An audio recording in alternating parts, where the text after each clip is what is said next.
And we're live. Welcome to the Big Freemium Roundtable here at Userlist. We have an amazing panel of speakers today.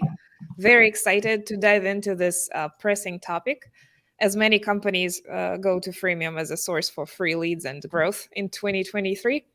But before we get started, a few technical notes. We've got a tab for questions on the right hand side. So if you want to add some questions, please do drop yours in there. We already have a few awesome ones, but just in case you want to add more. And we do have Melanie Creasy, product marketing at Netlify, Ruben Games, founder at Signwell, and Alban Brook, head of marketing at Buzzsprout. I misspelled your name here. Amazing roundup of, and before we go into questions, let's just have a short recap of what each of your companies does and your story of freemium in two sentences, not two sentences, but like what's the gist? Did you start freemium? Did you switch to freemium? And did it work out or not? So Melanie, ladies first, please do. Thank you. Wonderful. So hi, y'all. I'm Melanie Creasy, and I'm a product marketing manager at Netlify. I've been with the company for about 2.5 years now. I joined back in August of 2020. And if you haven't heard of Netlify before, it is the platform that developers use to build, host, and grow their websites and applications. So you would only use this if you're the type of person that wants to code your own site, make it really custom. And then the magic of Netlify is that we kind of make it easy and secure to scale without having to worry about DevOps or like basically like babysitting your servers as your company grows and gets more traffic. So that is a little bit about Netlify. And I was just looking it up before I joined the call. So I believe that Netlify, because I was even like a customer and follower of the company for a long time before I joined, I'm pretty sure they launched with free from the beginning. Like there was a beta, and even in that beta moment, I think the founders had in their mind that they were going to have some type of free forever plan. So not something that they had to add or bolt on later. They had it in their mind from the get-go, I think. And also in your past resume, you have Full Story, which also had a big history of freemium, right? So you have dipped your toes into multiple companies with freemium. That's right. So this is really my fourth high growth SaaS startup. And I'd say that only one of the companies I've worked with had no freemium at all. So even one of the smaller startups I was at before Full Story we had some freemium things we were testing. And then of course, Full Story launched free right before I joined in 2017. So super cool, excited to be here and speak on this topic and to meet everybody else that's on the call today. If you were to say your opinion about freemium in like one sentence, what would that be? Yay or nay?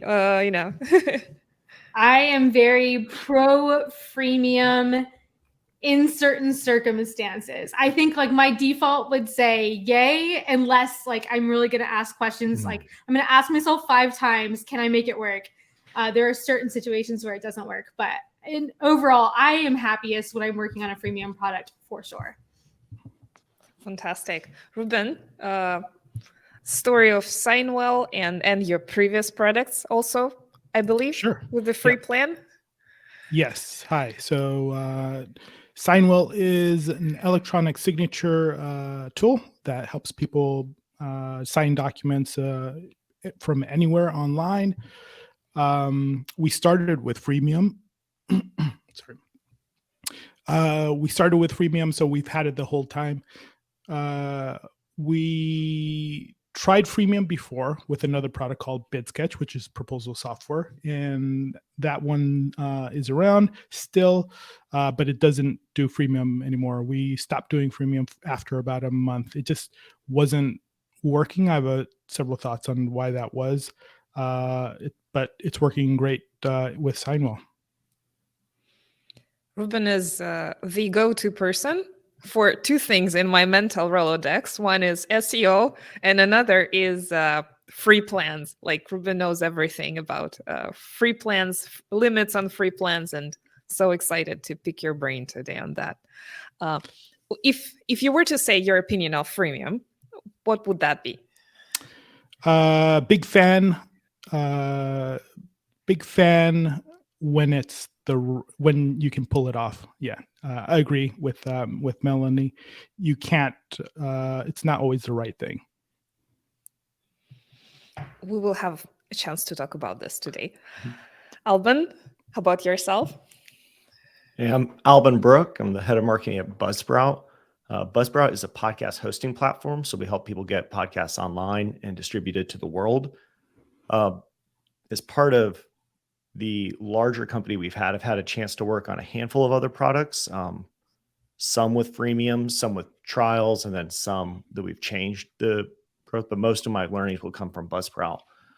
Our history has been, I was saying this before we started, almost like we accidentally launched with a freemium in 2009 and have almost never changed it, because in many ways we literally, it was an accident, in my opinion, picked a lot of really good triggers for the freemium product and helped, one, bring a lot of customers in, solve that pain point, and then also helped convert. So we can talk more about that.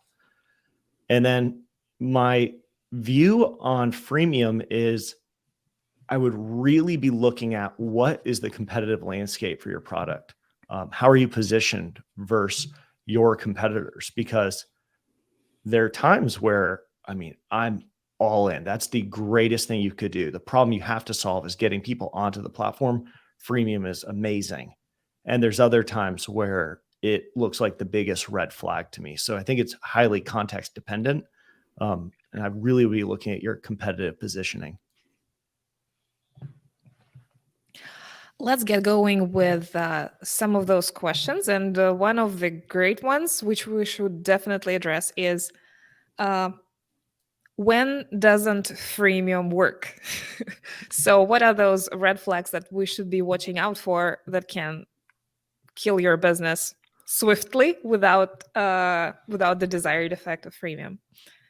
And I don't know, Alban, do you wanna take this one first? Yeah. So one of the downsides that we've experienced is free is a special number. 0 is a special number for people. Obviously, there's the positives, but the negative is anybody can use your product for any purpose. And so all of a sudden you have enabled all the scams, all the spam, all like the grossest things on the internet to happen on your product. And not just by people who build, bots, or they build some type of tool to do things on your site. And you kind of you create a problem of, now we are going to be fighting against this stuff. And you kind of want to look like, is my product exploitable in a way? And do I want to take on these headaches? And am I still searching for product market fit? And now I'm adding a whole new set of issues. There's definitely times where I look over the wall to some of our competitors that don't have freemium and go, man, my data would be cleaner. So many of our learnings would be better. We'd feel so much better if we didn't have to deal with all these spam and scams and like really gross things. And yeah, that would be nice. Obviously, it solves a big problem for us, so we don't get rid of it. But I would 100% be on the lookout for that. I was expecting something like, think about your costs and other like boilerplate answers, but this was like straight up negative. I didn't even think about that much, I guess, because we don't have experience with freemium ourselves. Melanie was nodding, actually. I Alban, am so pleased to hear you say, because I feel like nobody in product-led growth really wants to talk about how big the spam problem is. And it makes the monetization really difficult to predict. Everybody wants to know, are my conversion rates okay? And it's like, well, you don't really know until you've scrubbed your spam out, because it is such an aggressive problem. Like, the ad fraud is through the roof and the bots are getting smarter. And so, thank you for calling that out. I think that's a real problem. Maybe one of the more classic things that I think you need to think about with freemium is, how difficult is it to onboard on your product? both in terms of complexity, but also security. A lot of times when I see teams that aren't successful in Netlify, because it's very, very low friction, what might be going on is a hesitancy to connect it to a work environment where there might be red tape or regulations or, things that they need to talk to their team about before they get started. So that's one thing I'm always kind of looking at balancing is like, how do I help people activate in a way that's going to lead to real value versus how do I reduce friction so they can see value right away? So onboarding complexity is the thing that comes to mind for me. Terms of freemium might not work if it's really hard to get started. Ruben, what's your take? Yeah, I agree with both of those. Though I will say we've not seen that much of an issue on the spam side. I think it can depend on the type of product that you have as well. That's a big factor. We always have some of that, like even with paid plans. So there was always a little bit of that. There's certain features that you can add that you ahead of time you can start thinking about. Will this introduce an issue with people trying to use it for purposes that they shouldn't?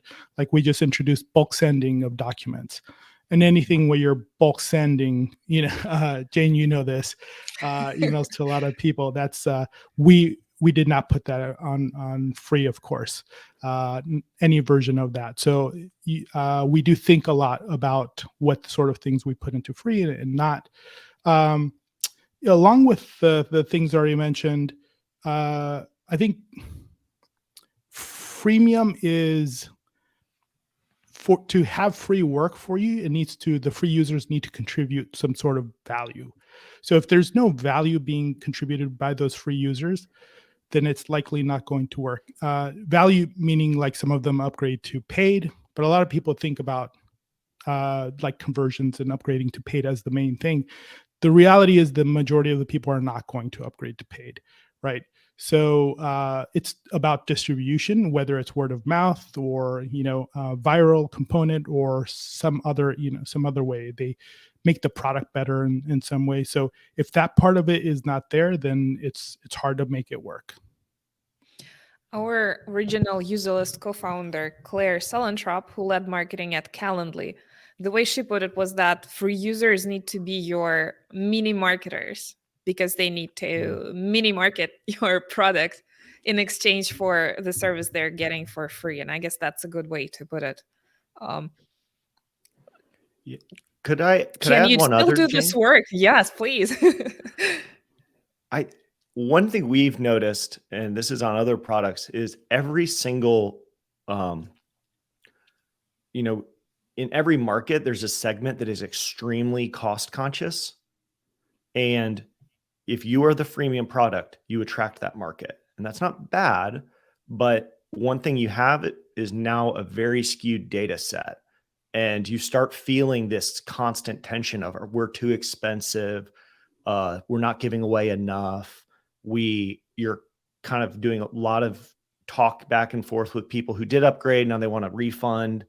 You can attract the wrong audience. And it's not to say, they're bad people, but you might be getting a lot of learnings from extremely cost conscious groups where there might be people willing to pay 10, 20x what you're charging, but you've totally distanced yourself from because you've kind of diluted the brand into this is the low cost option. That's why you would pick us.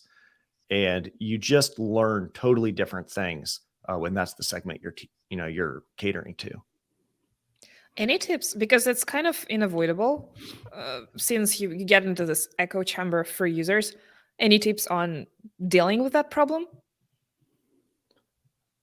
I mean, what we've done is when we do get support emails and we do talk to customers, we do try to put in front of us, like, how long has this person been with us? And what are they on a paid plan? And it doesn't matter if you pay us $12 or hundreds of dollars. Like, is your credit card actually involved? And so those are the people I really want to pay attention to because they're the ones who've said, this is a good fit for me and it's valuable and there's actually a business here. Where with freemium, I can just be divorced from reality totally and think, oh, there's a product here, but maybe there isn't a product. Maybe I think there is, because people use it because it's totally free and it provides a value, not like one that actually pay money for. Yeah, we in our help that we use Help Scout for help desk, and in our little beacon thing, you could pass in data. So we pass in like the plan they're on, how much they've paid, how many documents they have, and some other information like that. So when we're talking to somebody, we sort of know who we're talking to. So I think it's important for freemium and every plan, because you can have like single user plans, or what Dharmesh called like cheapium, right? It's not free, but it's super cheap. And those are very different users and feedback that you'll get compared to like business or team plans. So segmentation is super important. When we take in feature requests, we have a spreadsheet of who requested it, but one of the columns in there is what plan they're on. There's a little bit of judgment there because they can be free just trying it out for a bigger company. And that matters as well. So I think as long as you have the data and you use a little bit of judgment, you could be okay there. Yeah, Melanie? I actually want to give like a little bit of a counterpoint to that. I think, Ruben, you kind of landed on it the more you were describing the situation. But the way I think about this, at least in the context of Netlify, is that every single free user of Netlify is not just like a word of mouth marketing potential for us, but also I think of them as a potential enterprise customer in the future. So they may be a student today, they may be a hobbyist today, they may be a freelancer working at a small agency today. But if you are coding long enough, the chances that you end up working at a large company that could use Netlify and pay us a lot of money is high that you'll get to it at some point over your career, or at least that you'll know somebody. So when I think about feature requests, I mean, certainly you need the data context of like, what is this use case for that I'm getting this feedback? But I really do try to be careful not to devalue the voice of customer for somebody that's just at a different point in the journey. I don't try to think of those as like hard snap segments. But yeah, that's just my philosophy on that. No, that's a good point. Like I said, so some judgment is needed there, but we also take in feedback from freemium users and think of it more in terms of this may be something that we could use to make the free product better, right? Like each segment is invested in whatever plan or whatever features they're using and whatever they're trying to do with your product. Yeah, that's right. And kind of tying it back, I think like to what Alvin was saying before too, if you're attracting the wrong kind of people, it may not be just because the plan is free, but it could be your positioning. Like it could be the way that you're talking about your product on your website, that you're attracting people that are using it for purposes that don't really align with your like, ski slide path up to revenue that you need to build. I think the part where people get in trouble because it's a real thing that happens is just taking this feedback and assuming it's feedback from, it's like one user, doesn't matter what plan they're, like the context matters, right? And you can't just take in feedback from anyone and just apply it to your product equally. You end up with a product that's going to be tough for people to use. Let's do a blitz style sort of merry-go-round where you just call out benefits of freemium real quick, because I think there will be many. So your favorite benefits, Melanie, please start first. Yeah, so I think being able to observe how your users interact. So when we're doing user research, this is like a very full story centric thing for me. And we want to observe how customers use the product with analytics. The more people that are using your product, the better. You're going to uncover bugs, you're going to get feedback and be able to iterate and move faster. So I think the volume and the gain that you get to as a company from just seeing how lots of people interact with your solution is one unexpected win of the freemium model. Alban? Much lower barrier to entry. You can get people to sign up and they're much more interested in testing your product. And often that means you've short-circuited this compare and contrast stage where maybe they would have signed up for 5 different document signing solutions and tried to see which was perfect, or 5 different podcast solutions. Well, now they've all of a sudden seen one's free and they click and they're going, and you've short-circuited that process. Mm-hmm. Ruben? Distribution. access to other customers, whether it's through word of mouth or because they use your product and that exposes them other new customers or users to your product. Melanie, more benefits? Oh my gosh. So we talked about the obvious ones like distribution. You create a gate for a competitor. I'm sorry, I'm slowing down your rapid fire round. Other benefits of freemium. I mean, I think like the biggest thing in my mind is kind of just building on what top of Albin said is the opportunity to win the entire market versus getting your piece of a small chunk. Albin? Building awareness for your product. A lot of times when people launch early, they're indie or they're just a startup, they want awareness. Well, you might be entering a market where nobody else is free, and now people have a reason to pay attention to you versus your competition. Ruben? Sort of having a list, that's not like a marketing list. That's maybe more aligned with what eventually a paying customer will look like. Sort of product qualified leads versus somebody you tried to collect with lead magnets and stuff. Potentially, right? So basically the opportunity to engage and give value over a longer period of time in a way that's directly aligned with your product. One question: how to get the free plan limits right? Not too much, not too little. And I think Ruben has most to say about this, but Melanie and Albin also will get a word for sure. Yeah, this is a really tricky thing because if you, and I think it goes back to what the goal of freemium is. A lot of people use freemium as sort of like a trial without a time limit. And if you're really doing that, that's a different use of freemium. You would want to think about what features you put in there or take away in those terms. A lot of times, those tend to be very limited in what people can do, or the amount of like if it was our product, documents they can set up and things like that. But the majority of the time, it's really about what you're getting out of freemium and making sure that those features are put in the free, and you give people enough of a reason to eventually upgrade. I can't tell you how many products I've used and I still kind of use, and I'm not even sure if we're paying for them. We use them as a team, right? We're a smaller team. So like Trello is probably one of them, and maybe Notion. I'm not, there are a few of there that we're using, and those can be okay, but there's context that if you're VC funded and you're trying to, like, depends on your strategy, right? And you're really trying to blanket the space with your product, then you're probably going to have more relaxed, more what's the word? More generous free plan. Liberal or generous, yeah. Yes. So I think a lot of it has to do with, they're just core features that you're going to need to have in your free plan that people are expected just to be able to do the thing that they're going to do. And then a lot of times the things that let them refine, give them the ability to sort of like enhance or power up or filter down, those types of things, they tend to be in a paid plan.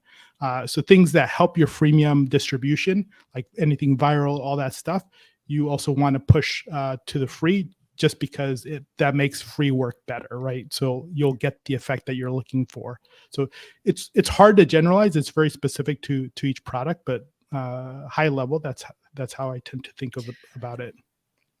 A video editor that allows you to edit but puts a giant watermark across the final video. Is it good or not? Could be good. It depends. I mean, generally, yes. When you want when that's distribution, right? Like, it could be good because depends on the type of videos. If these are internal company videos, or something where branding is less important, then it's probably fine because you'll get usage. But if it hurts usage, and the whole thing about freemium is that you actually need people to use the product, and people don't look at retention enough of free users. They look at churn and all that stuff of paying users, but retention of free users is super important. They need to build that habit and continuously use the product. And if you put in a feature like a watermark, but it's hurting the product, the usage of and the distribution, because nobody wants somebody else's brand in front of their marketing video or whatever, their marketing leads, then that's probably not the best way to do it. Melanie, feels Yeah. like you have. I love that we hit a couple of these things. So, as you're talking, like, I can't tell you how many times I have upgraded Canva just to get a transparent PNG and then like immediately downgraded, right? Like, so you want to avoid those little situations where it's just so easy to go up and then be like, okay, one-time use. I have a subscription service that I use for 2 months a year, and I upgrade it to remove ads. And then like immediately when my event is over, I downgrade, and I'm sure I just am borking their data. But it gets to like a couple of the things for how to think about those gates. So like one is vanity. So if we're talking about like brand trademarks and those little like made with so-and-so on the bottom of a website, right? Like there's vanity reasons that may make somebody want to upgrade to another plan. But the other ones that you might think about are seats, if it's collaborative, metered usage, and actually carrot features that you only get, like something really special that you only get when you're on the next tier that people would need. My favorite personally for like testing the waters and creating a nice glide path is a metered feature that provides value even for single player use. So a lot of times we gate when we've got a team, because that makes sense. You got a team, you probably have revenue and you can charge up. But my favorite products are products like Calendly, actually, where I think one of their gates is how many custom events you can have. So if you're using Calendly and all of your meetings are 30 minutes, you're fine. It can be free forever. But most people, if you're using that to manage your calendar, you're going to have a 30-minute coffee chat, an hour-long client meeting, maybe one private event for like, booking your interviews or something. So very, very quickly, you're going to find value where that $8 a month to get your custom event types is like no brainer. Like, how quickly can I give you my credit card, right? So those are my favorite things to look at in terms of, I think you want a generous free plan. You need to match your competitors in terms of generosity, but really look for things that humans will impulsively pay for and get value on their own. That's where I think the money is. Alban? Yeah. So, man, I've got a lot of different feelings about this. So it's interesting for me to hear these ideas. The first is like, I get so frustrated if you put a big watermark over my image when I'm exporting. Like, if it's at the bottom, I'm like, of course, like I owe you something. I got this for free. But if it's over the whole thing, I feel like it's a bait and switch. It's a free product until you ruined all the value. And now I'm held hostage because now my edited video in ScreenFlow is not coming out. I experienced that just recently with ScreenFlow. I'm like, oh, I can't believe that I thought it was free. So I always feel like you have to provide a full free solution. There's some use case that it's solving the problem they have. And then how do I then get them to upgrade later? Well, I think there's two sets of problems. Hopefully, like in the beginning, you're saying, you're somebody searching for a solution. Problem one, this is for Buzzsprout, our podcasting company. Problem one is I've got to host my show somewhere. We are going to be a complete hosting solution for you.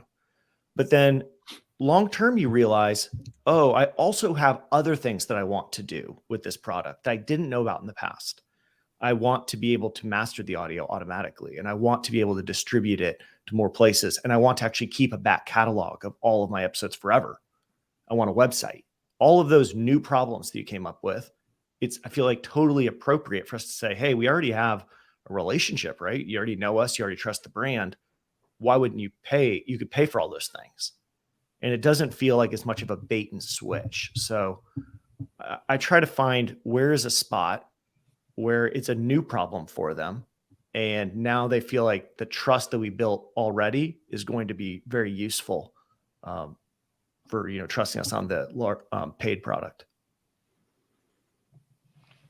We've got a gazillion of questions. We had many great questions, but now we have a gazillion of questions. Well, we need to jump faster through some of them. So I'm going to read up some of from the backlog from Twitter. So Michael Copper of Newsy. When is it smart as an established bootstrap business to go freemium after a couple of years of credit card upfront plus trial?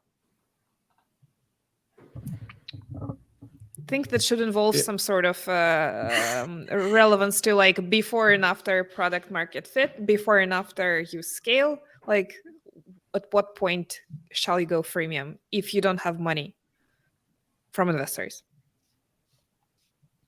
I mean, I can answer that maybe. Bootstrapped companies talk. Yeah. From the bootstrap side, I mean, you've got to be able to make money. So let's make sure we're either you're already profitable, so you have product market fit, you've got people putting in credit cards, you're making money so you can sustain yourself, or you have a intuition for some reason that the problem I'm going to solve with this freemium is the problem that my product has. I see people come to the site and I talk to customers who don't upgrade, and they are the ones saying, actually, I went with your competitor because it was free. Okay, so let's get those on board. Or I don't even get signups, so I don't know how people use this product, and I'm running out of time. Okay, now it sounds like freemium might solve that problem. Sometimes I see people talk about freemium as this will solve my marketing solution. I have marketing problems. You may have just introduced a new problem of all the bad negatives of freemium, and you didn't just start getting a ton of new people to the site because you didn't solve the marketing issue. So I'd say 100% identify what's the problem, and do I actually think freemium will solve this, or is it maybe something else I need to be trying? You said it in our pre-recording chat that freemium moves the conversion point into the middle of the funnel, but it doesn't solve this conversion problem at all. It just changes things up. So I guess that's a good you actually saying. Convert less people. Like if you compare directly, at least initially for a while, like if you're switching, and this is a problem and a trap that people fall into. They have a product that's designed for the trial, free trial experience or pay upfront experience or whatever, and then they add freemium. And you have to design that. It's not like you just say, okay, this part of the product is free. Maybe if you get lucky, but a free product has to be designed for that segment.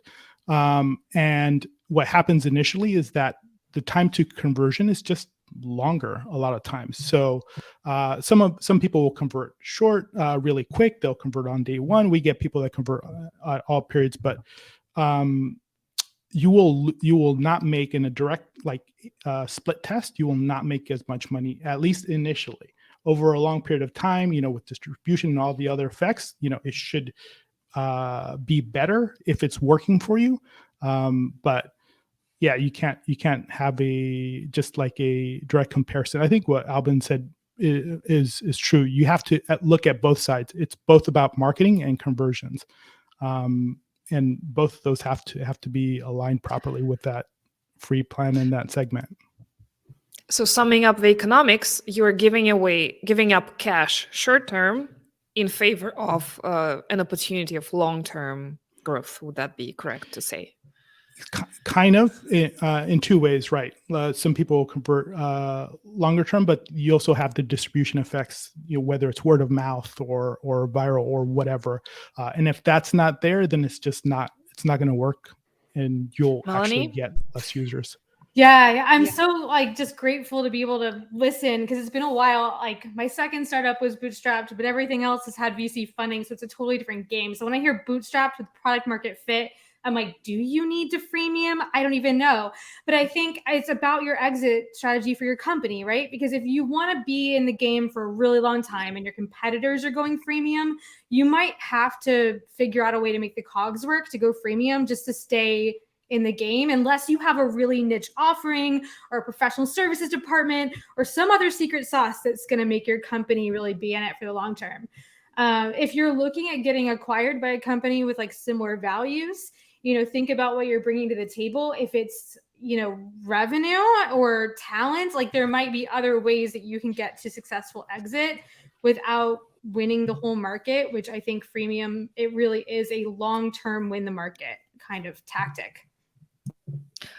We do have a sort of matching question, but not from a bootstrapped company. We have a question from Gaurav of, hope I pronounced this right, of Superhuman, one of the founding team members, which is pretty exciting.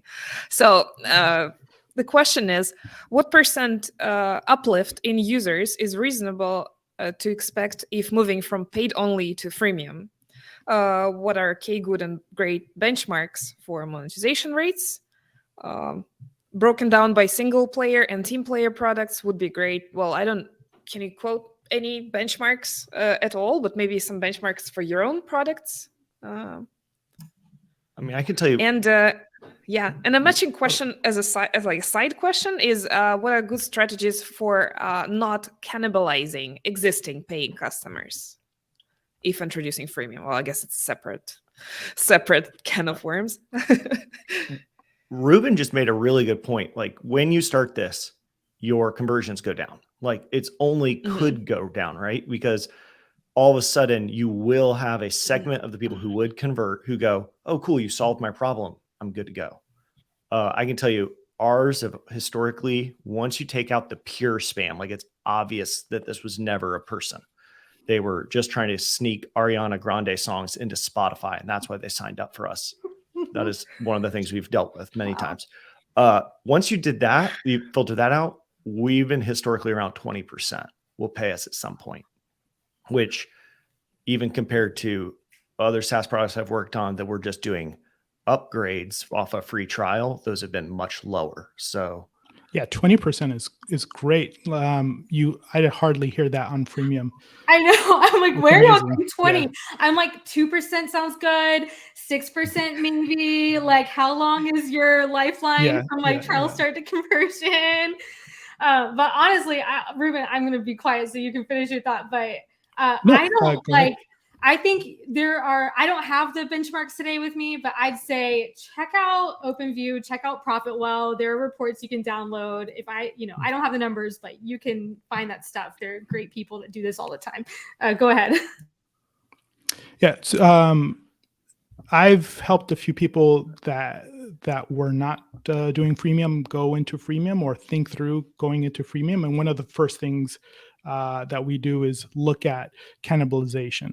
Just basically, and it's pretty straightforward, but a lot of people don't do this. Literally, do an estimate of how many people or how much revenue it would cost you, and the calculation's pretty straightforward. When you're thinking about, we'll make this a free plan, that means X% of our user base is going to fall into this. Not everybody's going to downgrade to free or beyond free, but then you can calculate what sort of revenue hit. And for some companies, it's worth the hit, but it's something that you really do have to think about.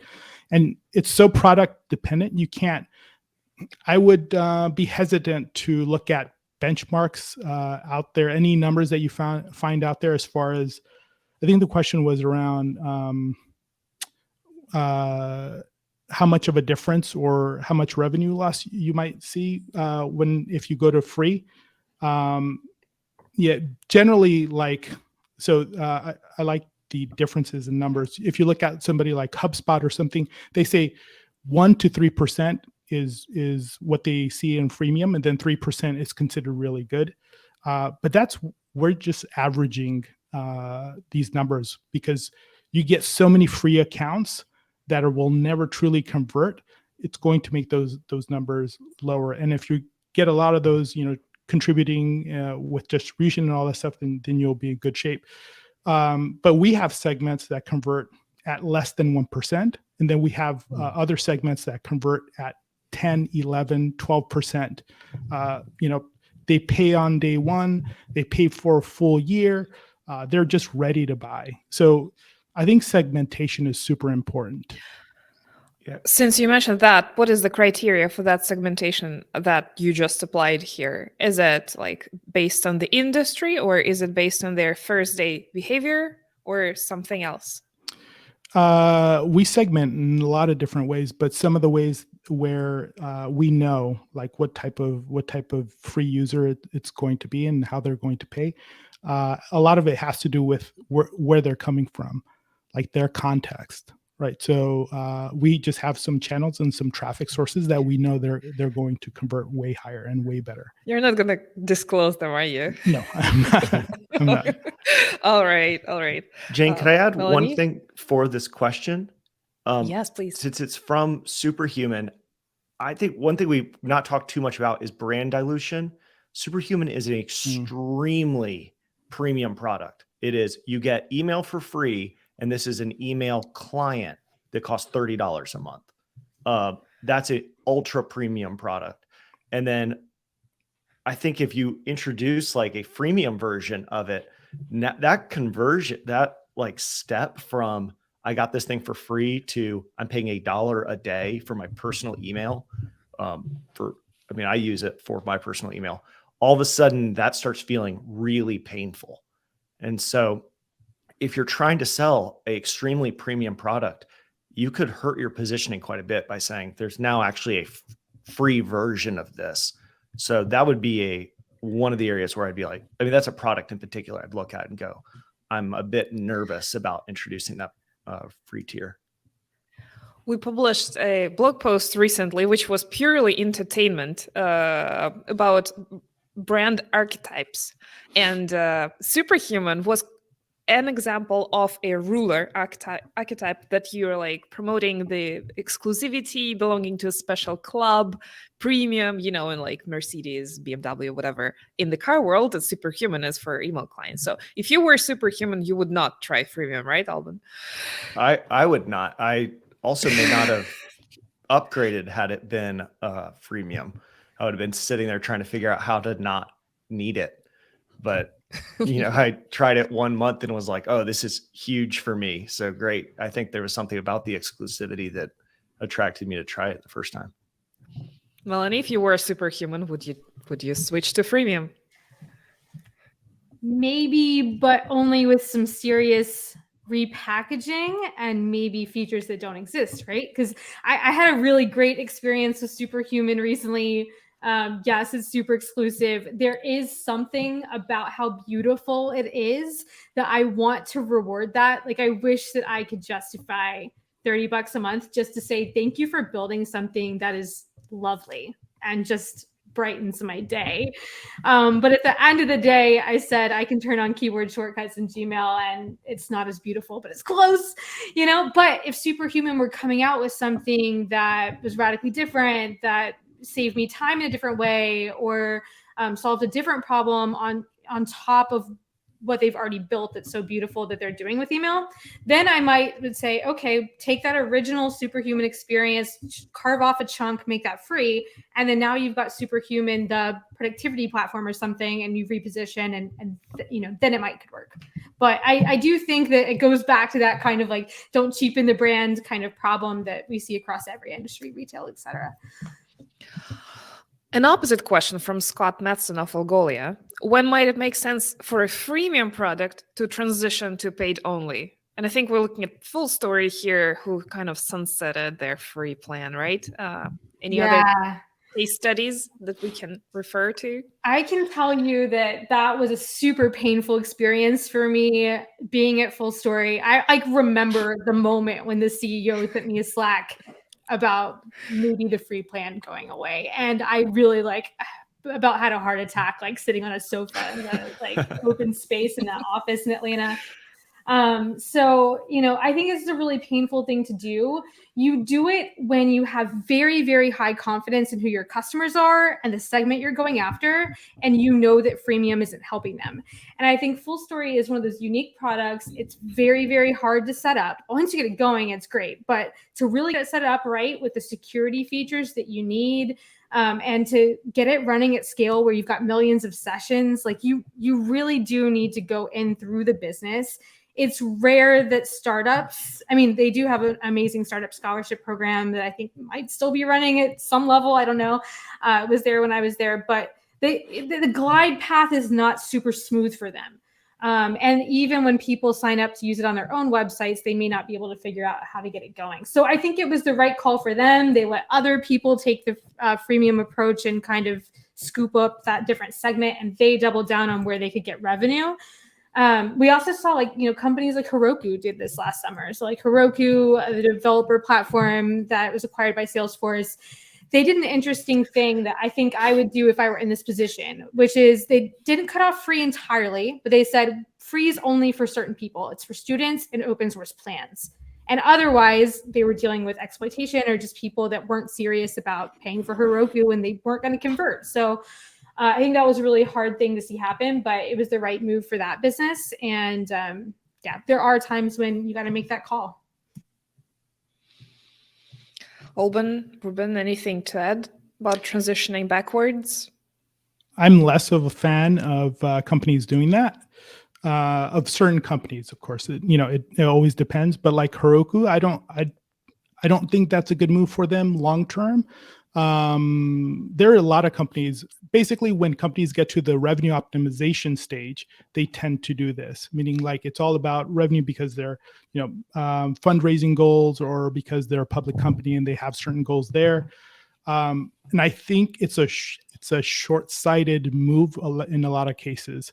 That opens up the market for competitors, and maybe that's okay if they're going to reposition and going, eventually to leave, as long as they're deliberate and aware of what the trade-offs are, because there will be trade-offs with that sort of a move. Do you think brand will suffer from like public opinion? Well, they have a really strong brand, but yeah, they're going to take longer term. I think it's going to impact brand and a few of the things that they got from doing freemium for so long and doing it so well. I think they'll see a hit. I mean, I'd be looking to switch off if the pain of supporting that freemium model has gotten really extreme. So, I mean, there's tons of features we've just had to remove from that free plan, because when you have a website and it's an indexable website, if that's free, that's a big mistake, because now every one of these black hat SEO guys or people who are just trying to build a ton of links sign up and point something their way. So you have to, maybe one thing you can do is if you start feeling that pain, you start seeing which features make more sense to move to paid, and so you can solve those problems. But yeah, once you kind of get hooked on it, it's going to be very hard to get off. And like Melanie said, it's going to be very painful to talk to those customers and say, hey, I know you've used this and relied on this for a long time, but you either need to move on or we're going to make you start paying a lot of money. They're on the free plan for a reason. And so it's probably going to be a lot of tough conversations and a lot of frustrating ones. We didn't exactly have freemium at Userlist, but we tried a $9 plan 2 years ago. And it was a horrible experiment, not just because of revenue, because it didn't cannibalize revenue as much as it cannibalized onboarding for those customers. Like if you don't pay a significant chunk of money, you're never going to switch an email marketing platform. There's just not enough accountability. And we had a number of customers just hanging there with zero stats at $9. Eventually, we canceled them, and where there was just maybe one or two who actually made it to a decent plan, and then maybe the last couple churned themselves. So when we just did a pricing upgrade recently, and we almost didn't have that problem of upgrading the $9 plan people, because they didn't exist. Like there is not a serious business who wants email automation at $9. It was just not a match. And I'm pretty sure freemium would have similar conversion results. So that was cheapium, as Alban says. That's a good point. There's a difference between if you've been doing freemium for a long time and you've had it work and it's helped build the business, it's helped you grow, versus you're trying freemium and it's not working, or you're having some problems, it's costing too much, right? Like one of the things we've not talked about is just cost to serve the customer and how much money you have. And those are all great reasons to just move off freemium and not do it, and go in a different direction. Yeah. Question from Rick. Does offering a part of your product for free risk devaluing your paid offering? I think we just covered that one with Superhuman. So, right, yes, it can, definitely can. Question from Basil. Thoughts between gating features versus usage of features? So do you like gate the feature off entirely, or do you give a bit of use for free? Yeah, I think if you're going to gate features, you have to start them in a trial and then downgrade them, because otherwise they don't experience those features to know that they want them. Another question from Rake. Could freemium be an indication your product is not offering enough value for them? How can you tell? I'm having trouble comprehending this. I mean, I don't know. Like, either a desperate measure to find product market fit, sort of. I did that once with another product. It was not great. I've seen people do this where they're like, I think the problem they have is that nobody wants to pay for the product because it's not solving a real problem. And they go, ooh, the solution is to make it free. And then they'll see how much they like it. They'll see the value. Yeah. And I'm wary of that because I'm like, maybe that's the problem. But highly likely to me is I don't think you're doing a good job communicating what problem you're solving, or maybe this isn't even a problem that people have. It's the worst when you talk to an indie creator or somebody who's building a business bootstrapped, and you see this incredible thing that they've built, and it's really beautiful and nice thing they built. And you're like, do you know for sure if people want this? Has this been validated? And they haven't validated it, and then they're saying, well, now, freemium's the solution to that. Well, I think the solution, it may be, you need to validate that people want this. Go spend money on Google ads or with affiliates, or get something to get people into the funnel. That's might be the problem you have. The problem you have might not be, $9 for $20 for $0. Yeah, it can be like my first SaaS experiment before user list. I did that. I was like, it's not working out. I'm going to make it free. And it still didn't work out. We killed it after a while. So we didn't kill it. We sold it. But in a way, as a paid thing, it didn't work out. So definitely. Question from Gary: how to determine pricing regardless of freemium? I guess pricing for the remaining plans. And I'm going to add my 2 cents. Is the first paid plan, should it be cheap, like $9, $10, $20, or should it be like $0 or thousands, like Mixpanel and Segment used to do? Either free or enterprise. Like what's best? I think the pricing jump depends on whether or not you're selling to a consumer single player or like an entire team. Like, I just can't imagine using Mixpanel alone. Like, I'm just going to use Google Analytics or something if it's just me. I'm curious what Mixpanel's pricing is these days. Do they still have like from 0 to thousands? Everybody goes to Mixpanel website. It does feel like what we're hearing right now are a lot of questions about positioning. Again, like these are super context dependent. How do I price my different tiers and help, try to maximize revenue and to actually get people to pay? What problem are you solving? Are there competitors? I mean, there's tons of products I would not pay any money for. I wouldn't even sign up. I wouldn't give my email away because it's not solving a real problem for me. And there's other products that you're willing to pay $2,000 a month because it's solving a problem you really desperately need to solve. So I think that's the question you've got to ask. Do some customer surveys or go try to survey the market and figure out, where do I fit in? Because this is something we haven't really talked about too much, but if you're entering a market where freemium is the norm, you may want to actually zig when everybody else is zagging. Like, go the opposite. Go and don't have freemium, But now you're able to offer incredible onboarding where nobody else could offer that before. If it's email automation, well, now the founder of the company is helping you set up your email automation. That's huge. That's worth paying and not getting a totally free, not to set you up, Jade, but not to. She's like, no way. No we'll way. literally discuss that today. Like, shall we do not concierge, like professional services? And I'm going to be the first professional service woman, I guess, doing that. No, just kidding. That was a smart idea, definitely. Question from Rick. Is the goal for freemium to have the right people transition to paid subscription? So in plain English, should you leave them alone or like nag them to death? I don't know. As a marketer, Melanie, I'll take this one. Oh, I never want to think of myself as the person who's negging somebody to death. But I do think the goal should be to realize revenue from that person at some point in time.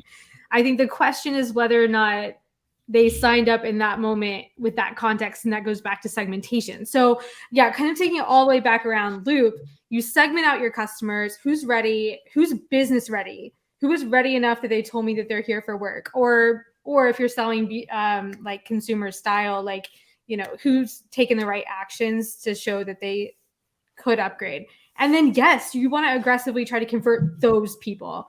But do I want to neg the entire multi-million-dollar email database? No, that's expensive and will make people unhappy. And then that hurts the word of mouth, right? So yeah.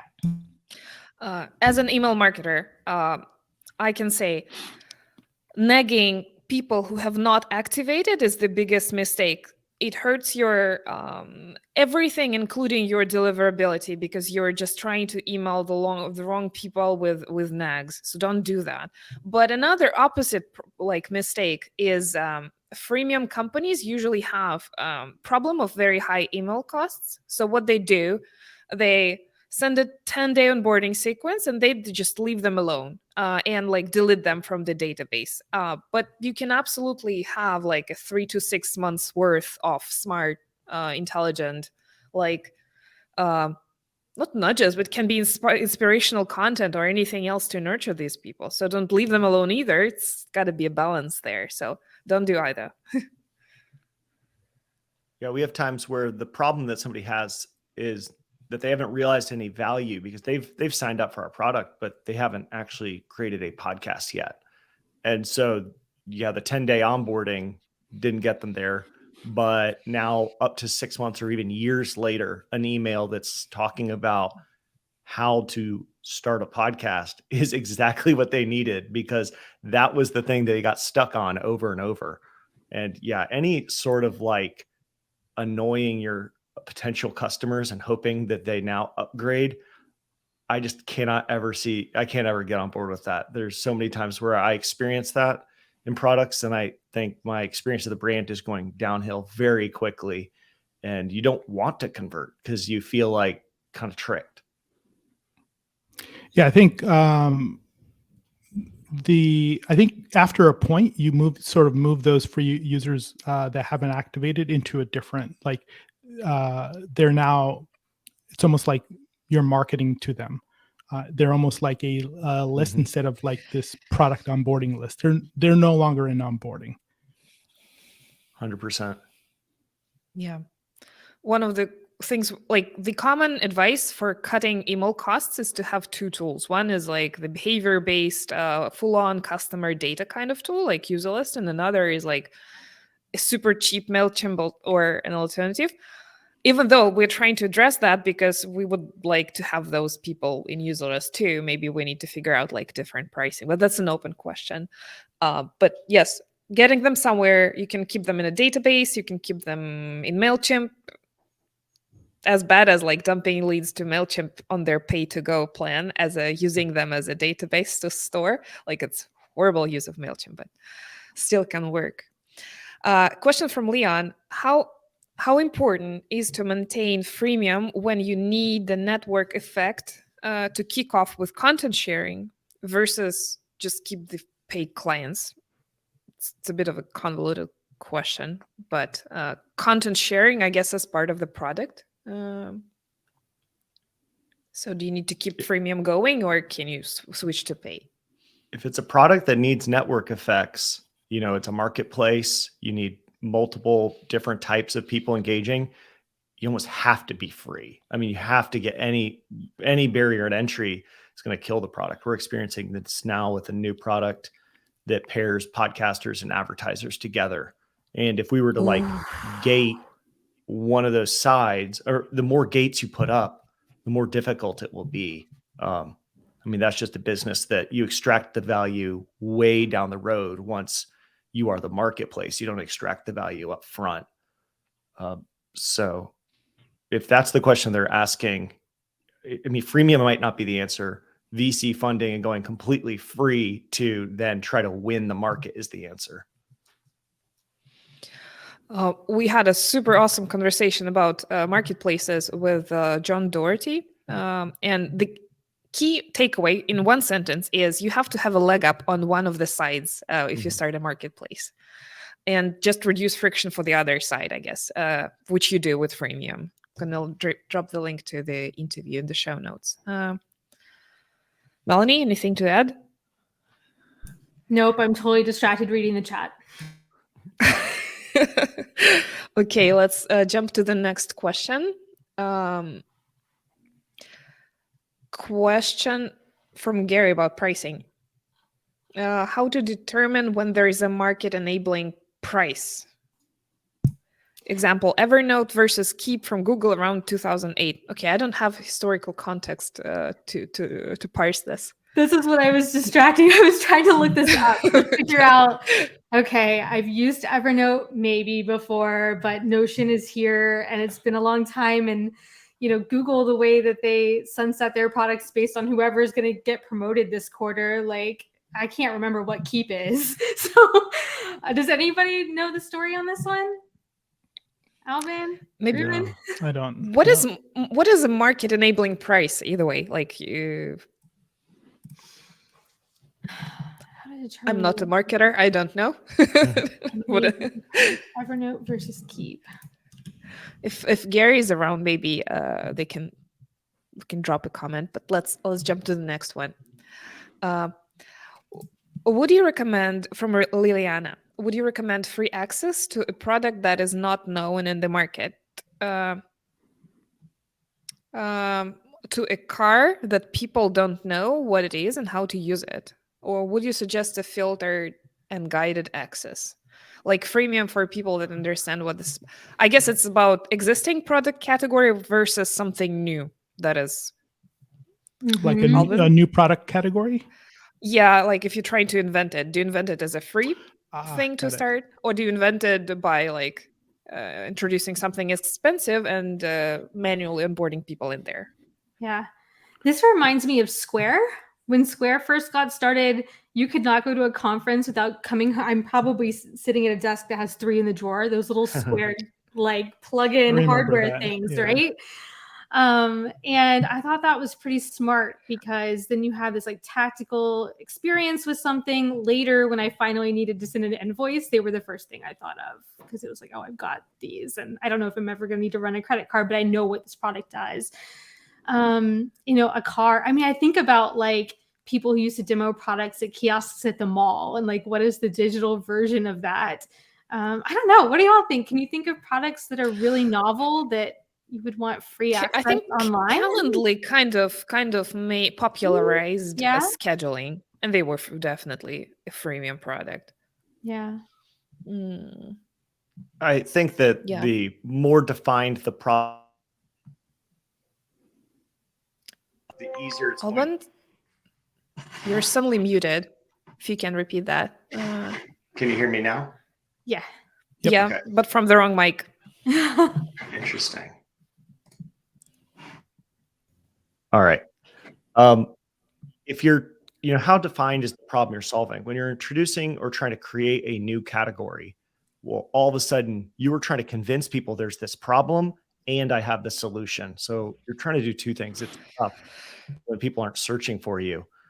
So yeah, I think then you're going to be leaning towards hey, this is freemium so that I can convince you. Now you see a solution, later on pay. If it's a really clearly defined problem, you have a disease and this is the drug to cure the disease, you can charge whatever it is because it's very clear this problem is, needs to be solved right now. So yeah, the more you're creating a new category, the more I'd be leaning towards reducing that friction by using freemium. Yeah, it's tough because when we launched BidSketch, there really wasn't a proposal category, so we ran into that, and that was a little bit of why I initially tried freemium at first. But if you have too many things working against you, like a really long time to value, big investment or complexity getting set up, and a few other things, not enough money to roll with it for long enough, it can be tough. So we use a more indirect strategy to where it's like it's an awareness problem. People aren't aware of you. And the more you can, get in front of them and let them know, the better. And in some cases, freemium is really good for that. It's one of the best things you can do. In other cases, maybe it's you look for all the ways in which they're trying to solve this problem, and you get in front of them in those ways, right? Whether it's, in our case, they were looking for templates. So that was a big strategy for us, giving them free templates and being everywhere around the problem. Like, how do you do this? And content marketing and things like that. Mm-hmm. Buzzsprout and Netlify, do you both feel like you operate in completely mature markets? I feel like we are. The problem we're solving is the same problem we started solving 13 years ago, the core problem. There's a lot of evolution in the market, but it's a very well-defined problem that a lot of people are trying to solve. I think Melanie? the word completely is like really throwing me off. Like, how long have people been building websites on the internet? Like, we're really deep into that, but I think we're still nowhere close to where we're going. It's hard for me to even know like when the market would be completely mature. I think it'll just continue to evolve. We're in a very competitive market, I'll say that. Mm-hmm. I'm not gonna ask Ruben who's going against the giants from the start, right? Yeah, there are a lot of document signing apps out there. Yeah, for sure. Yeah. Question from Gary, how does freemium impact competitors? Any data about that? Or maybe not. How does it impact data? That would be right. Well, it definitely muds up the data, as we have discussed multiple times today. Does it influence competitors? Should you worry about that? I actually looked at the list of people who registered for this event, and at least one of them is a direct competitor to ours. And so I quickly started going, oh, maybe I have to change how much stuff I'm sharing. I think that I think I know the person you're talking about. I think Melody said it first, that freemium allows you to make it harder for people to enter the category, and it lends itself to winner take all. And so if you go and all of a sudden you're Heroku, now everyone's pretty much on paid. Well, now you've allowed somebody to come in at the low end of this market and start to try to chip away at your really strong position in the market. When you have freemium, a lot of people can look at it and say there's a great business there, but they're never going to try to it's very difficult to get into the video hosting space because YouTube is doing an incredible job with a totally free product. So it lends itself to winner take all dynamics and makes it tougher on competitors, especially ones who are entering the market now. Now, one thing I will say about freemium and competitors is it accelerates innovation, because when you have a freemium product, your competitors have access to your product. I have access to my competitor's product. So there's none of that, like, the vaporware selling over the product not existing thing that you really get in like traditional enterprise B2B SaaS. Like, you're not going to get quite as much of that when your product's really open. But the benefit of that is like you can really go fast to, solve customer problems as a market. And that pressure can be really, really good. So I don't know, that doesn't really tie into the data piece, but I think it makes the space more competitive, and I think it makes the solutions better and more sophisticated faster. I'm glad this question had. Oh, Ruben, do you have a thought to add? I was just going to say that and I don't remember who, somebody brought this up before, but it matters the whether everyone else is offering free matters, in that sometimes it's just, yes, we have to offer free too, or maybe it's, no, we're going to do things differently and we're maybe going to be more of a premium thing. Or in our case, it's, yes, there's several that are offering free. A lot of them are moving away for free, or and the ones that are remaining that are mostly free are actually, they're pretty limited. So we're offering free, but it's about making it sort of different or having some sort of advantage. And our advantage is that it's more generous than others in a very specific way. And then there are a couple of competitors that also are generous, but in very different ways. So those are things that we look at when it comes to competitors in our market and stuff like that. I'm glad that there is this data sort of addendum to this question, because essentially when a business goes freemium, the volumes just skyrocket and you suddenly become, you turn from a qualitative marketer into a very data-driven marketer with very high volume of everything. So I'd love to have tips from all three of you. How do you deal with data on user behavior and conversions and everything? Any tips on managing that? Yes. Melanie. Wait, Alvin, go ahead. You had something on the tip of your tongue, and I have a lot to say. So all I have, you got to segment. Like, you have to segment the data. But yeah, so just building on top of that, I think constant trade-offs in terms of user supply data versus what you're enriching with market data. Every single question that you ask somebody so that you can segment is a step of friction towards their aha moment with your product. So you're looking for that balance of, what is the data that I absolutely need to build segments for my internal operations without disrupting the customer experience? And then on top of that, you need qualitative and quantitative. So even today, like, I don't always have access to full story at work, but some type of tool that you can look and see what's firing, because too often what happens is we use these quantitative solutions like mixed panel amplitude, et cetera, which you have to have. Like, you must have something like that. But if it's not instrumented correctly or something's labeled wrong, you think your funnel is showing you some type of statistic, and what's actually happening in the product is totally different. So I think, you've got, if you're not using something to catch that qualitative observability, like what's really happening for each of your charts and all of your stats that you're watching, you've got to be talking to customers and looking over their shoulder in real life, on Zooms, record your calls, do research, et cetera, because otherwise you're just going to miss things in the numbers. Yeah, that's a great point that Melanie made there. Completely agree. I think people rely too much on one thing or the other. Often you need both, qualitative and quantitative.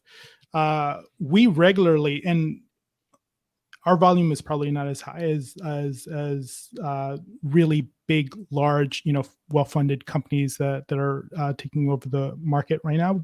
We get somewhere around 25,000 signups a month is what we get. And because of that, there's certain things we can't do. We can't look up every single user that signs up, right, and do some qualitative research. But what we can do is we can sample. We sample all the time.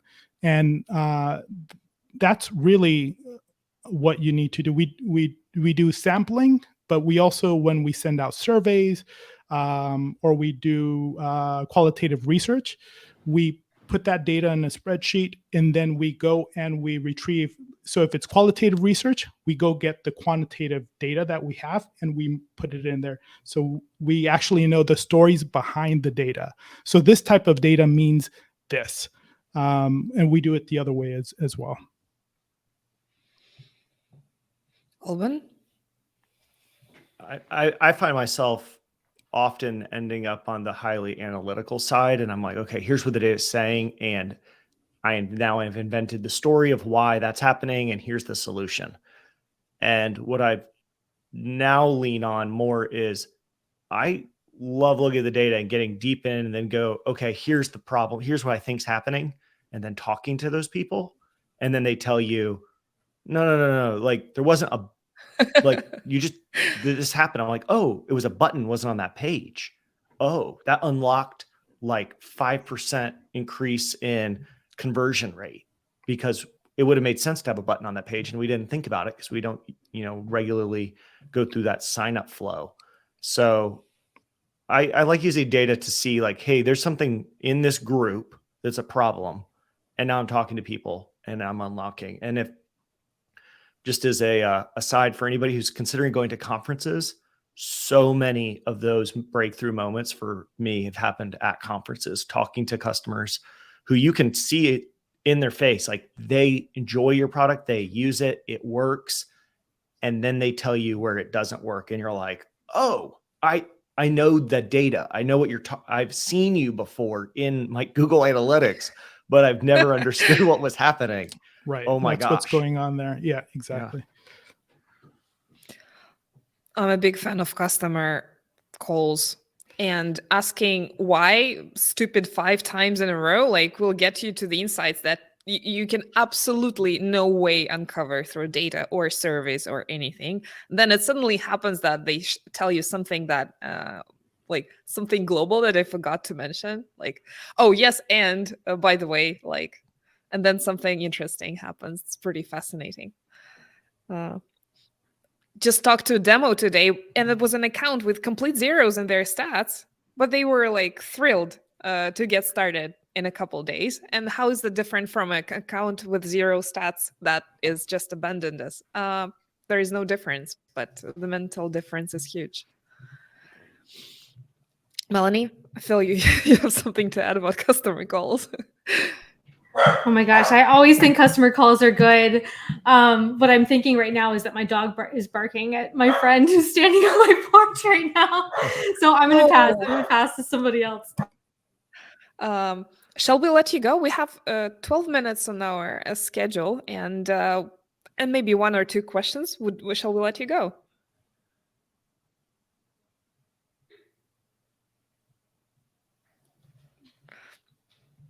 All right. I think Melanie wants to stay. Oh yes, sorry. I am again just listening to my very, very happy guard dog, and yes, I would like to stay. I don't want to jump. I'm hoping that my dog Piper will settle down a little bit here. Couple more questions. How do you let people test the product without freemium and without taking a credit card? Something like a limited demo version. Well, it's not related to freemium as much, but yeah, the creative ways of getting people get a feel of your product. I can speak to this a little bit because I feel like I'm very opinionated on this. So there are a bunch of tools out there in the market, like Toriel, Walnut, other things, where you can simulate your app's like user interface. And then they basically stick a walkthrough tutorial, like, those little pop-up things that drag you through the product on top of that. And I have some friends who experimented with this. There's actually a great company in Atlanta called SpeedScale that does like simulated chaos testing for Kubernetes environments.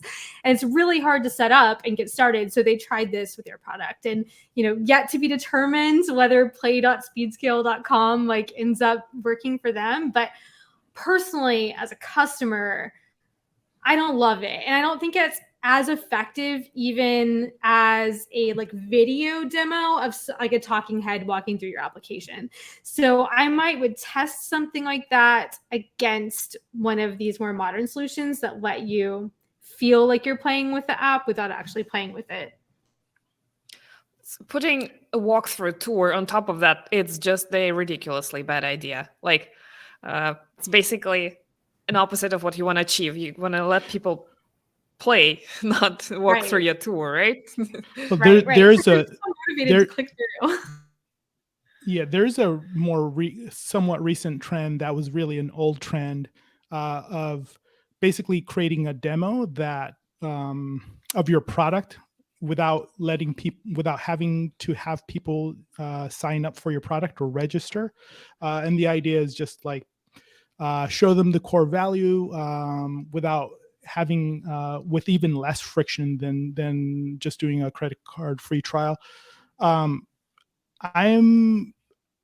not. I think that should be tested, and people are just assuming that that's better. And back in the day, a lot of companies did this, like Optimizely, Zapier, and all that, and they split tested it, and everybody was really excited about it.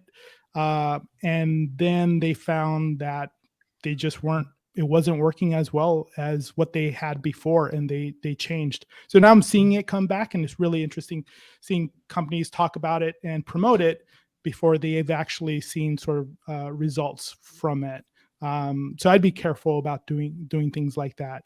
Not to say that it can't that it can never work, but yeah, sometimes you need a little bit of friction, or it's better to have some friction. I know we're talking about freemium and super low friction, but sometimes there's some education or other things that will help a little bit of investment that will help the person understand the value that they're going to get from the product. We have a credit card up front and a super long onboarding on purpose for that, but we're not freemium, and after this conversation today probably won't be. Another question from Leon. What do you think of letting some users go freemium based on some sign-up form field like sector, org size, etc., and for the big ones make them meet in call? So you've now enterprise or free.